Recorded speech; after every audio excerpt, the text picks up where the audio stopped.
Étienne Klein met en parallèle le vieillissement et le bateau de Thésée. Expérience de pensée qui, depuis l'Antiquité, touche au problème de l'identité et de la persistance à travers le temps du fameux même et de l'autre. Je le cite. D'après la légende grecque qu'on connaît, Thésée serait parti d'Athènes combattre le Minotaure. À son retour, vainqueur, son bateau est préservé par les Athéniens.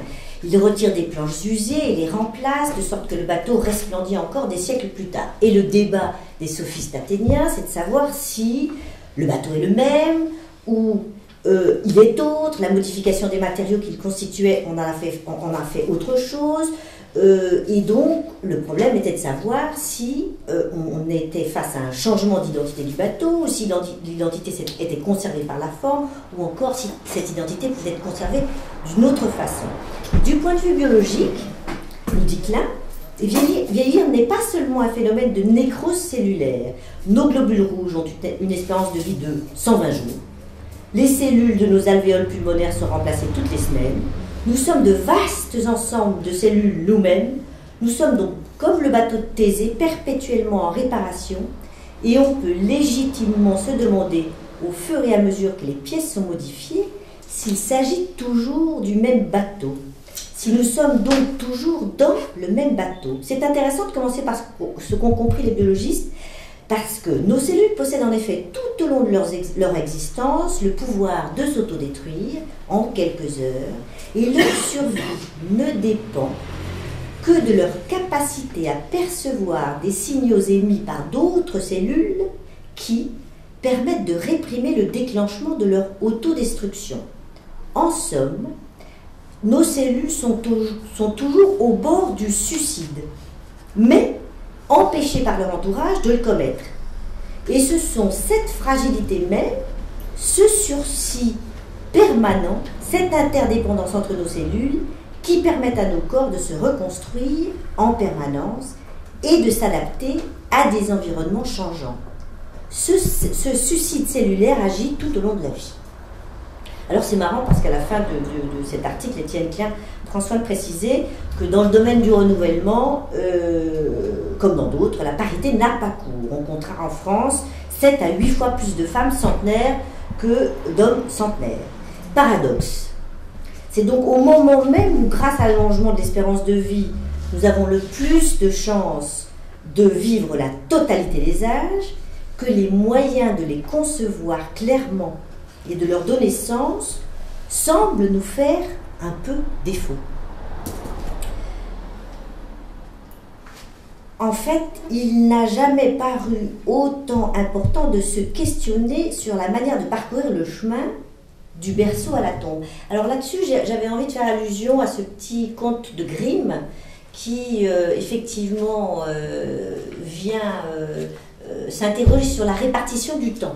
Alors Grimm raconte que Dieu, qui crée le monde et qui veut mesurer à toutes les créatures le temps de leur vie, convoque l'âne, et lui demande combien de temps pourrais-je te donner? 30 ans, cela te convient? Ah, dit l'âne, c'est un temps bien long, pensez à mon existence fatigante, porter de lourds fardeaux le matin jusqu'au soir, transporter les sacs de blé. Dieu eut pitié de lui et lui fit cadeau de 18 années. Consolé, l'âne s'en va et le chien arrive. Combien de temps veux-tu vivre? Lui demandera Dieu.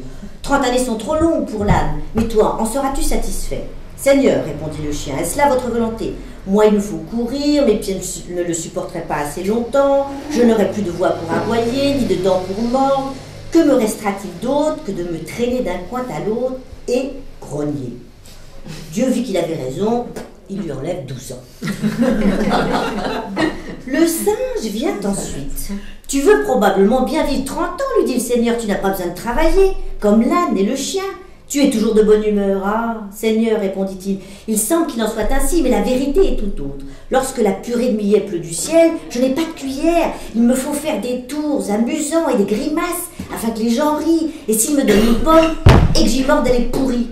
La tristesse se cache si souvent derrière la gaieté. Je ne le supporterai pas pendant 30 années. Dieu lui fit grâce de 10 ans. L'être humain arriva enfin frais et sain. Et il demanda à Dieu de lui compter son temps. Tu vivras 30 ans, répondit le Seigneur, et ça c'est.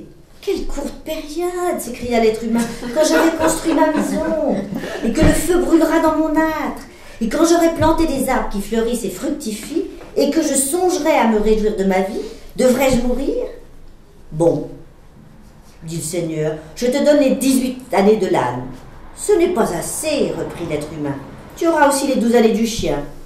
Pas encore assez, bien, alors, dit Dieu, je te donne encore les 18 années du singe, et tu n'auras pas davantage. L'être humain partit, mais il n'était pas satisfait.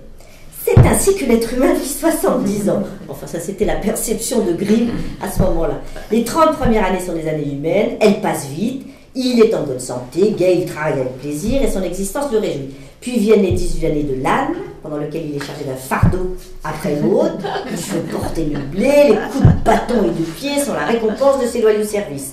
Viennent ensuite les 12 années du chien, il se traîne alors d'un coin à l'autre, même il n'a plus de dents pour mort. Quand ces années-là sont écoulées, les 10 années du singe viennent en conclusion. Alors l'être humain n'a plus l'esprit clair, il fait des choses curieuses et les enfants se moquent de lui. Alors ainsi raisonnaient les anciens, enfants, adultes, vieillesse, il fallait faire son âge. Et je pense que ça rentre en résonance avec pas mal de choses qu'on s'est dit. S'y adapter, s'y installer, s'y conformer. Ton destin était banal, ta vie a déjà été vécue. Voici comment naître, grandir, vieillir et finalement mourir. Alors qu'il relevait donc d'une apparente évidence, le sens des âges semble brouillé. Et on peut aujourd'hui sérieusement se poser la question, où est le sommet de la vie? Est-ce que toute perspective nouvelle, tout espoir d'augmentation de soi s'efface inexorablement, passé un certain stade? J'ai pas beaucoup de réponses. J'ai le sentiment que nous vivons les âges, mais que nous ne savons pas encore très bien comment penser la nouvelle façon dont nous les vivons.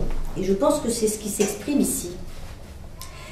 En fait, les âges sont objets d'analyse à la fois rétifs, fuyants, protéiformes, parce qu'ils sont nichés dans toutes les failles de la condition humaine.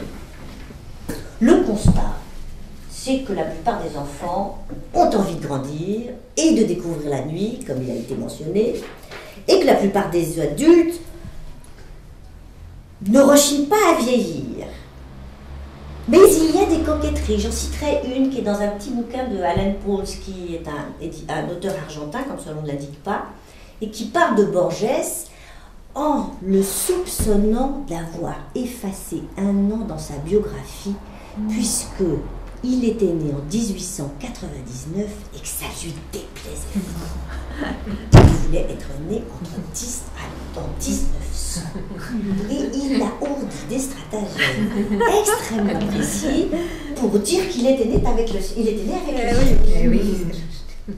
Et Alan Pauls en fait un texte absolument magnifique à propos de Borges et sa capacité de circuler dans les plis de la réalité, y compris de s'effacer un annonce qui semblerait tout à fait peu important aux yeux de son grand âge, mais qui en fait lui importait énormément. Et ce film donc, que je souhaitais que vous voyiez en entier, qui est au cœur de cette pulsion suicidaire des cellules chères aux physiciens, à mon sens, nous emmènera vers un terrain qui est aussi celui de la peinture. Donc on revient à l'autre fonction de la ralentie. Et donc vous pourrez peut-être boire un café avant qu'on vous parle. Peut-être que ça peut être